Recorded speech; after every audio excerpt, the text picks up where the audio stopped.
It's been a little while since I talked about voter ID. Of course, we've talked about voter suppression and fraud around elections many times, including with the great Brad Friedman from Brad Blog. And we now have a new Rasmussen Reports poll, which finds that support for photo ID laws is at 76%, nearly exactly the 78% support registered in 2006 when the latest movement to scrap the laws kicked off.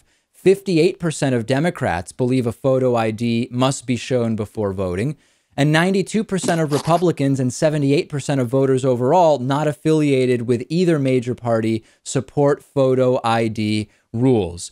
Dave Rubin from the Rubin Report is here to discuss these findings with me. Yeah, whenever I see these numbers, I am immediately reminded that most people don't realize that just getting a so-called voter ID is not free. And thus, it arguably is not constitutional. Yeah, so there's so much here, and I really love this topic because voting, the process of voting and having your voice heard is literally, everyone uses the word literally when they don't mean literally, but it is literally the most important thing that you can do as a citizen, right? We have I don't know offhand, do you happen to know what percentage of people voted in our last presidential election? I mean, it's roughly 45 to 50%, right? Yeah, it's pretty terrible. I know that Obama's first go around in 2008 was better, but in general, it's about 50%, and that's just terrible. And then we all sit here and complain. So there's a couple issues here. One is people just don't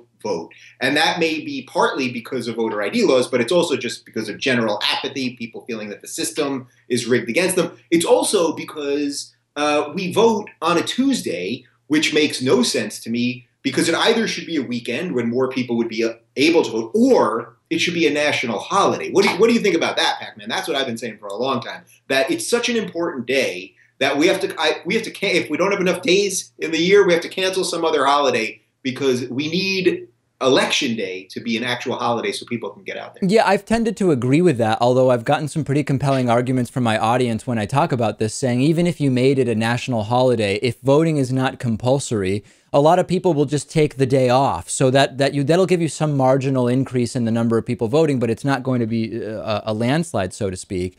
Right, but I would imagine you get some bump that would actually not be negligible. It would be something because I'm sure there are a big chunk of people that just cannot, if you work 9 to 5, you commute, you don't get home till 6, the polling thing closes at 7, it's an actual logistical problem. No question about it. And the other option, which also we're seeing more of, is early voting hours, voting absentee, and the possibility of electronic voting. And that would have a huge impact, I think, because let's face it, a lot of people just don't want to do something that's out of their routine that is less convenient.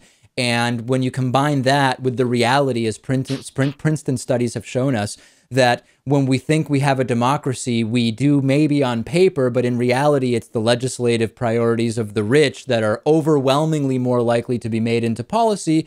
You have people who say, I don't really feel like my vote matters, plus it's not that convenient, so I'm not going to vote.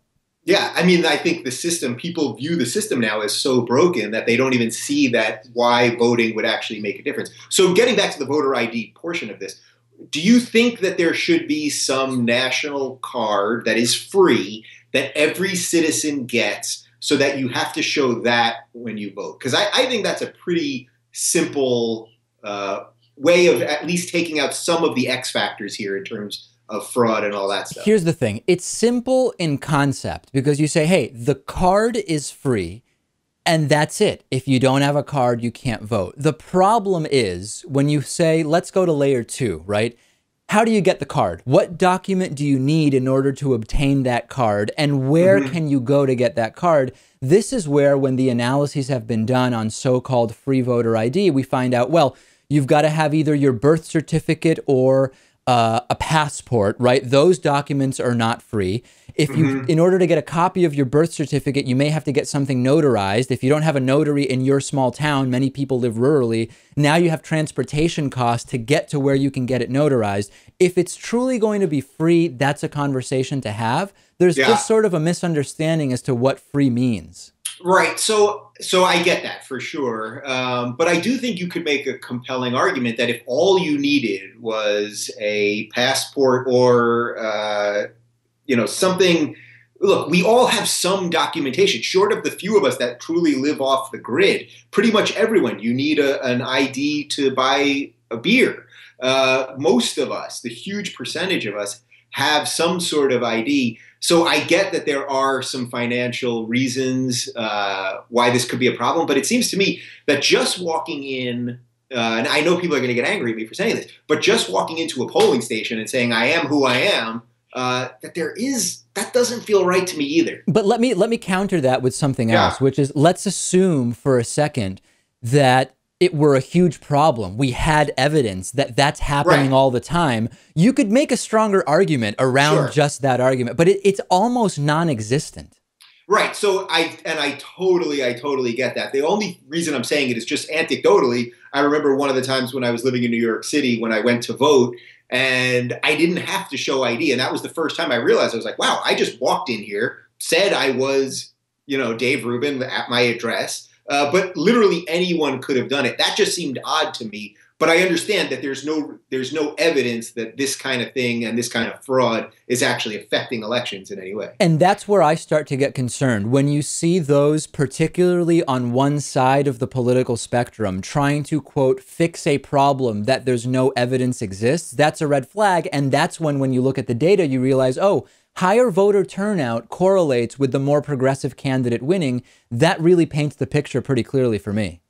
Right. That says it right there. And of course, the other portion of this that we haven't even mentioned is that there's so much gerrymandering going on where they just rewrite districts depending on who they want to win, that may be a bigger problem, at least at the congressional level, than figuring out voter ID at the national level. No question about it. And that's a whole other discussion. Let us know your thoughts, at least as far as voter ID is concerned, in the comments.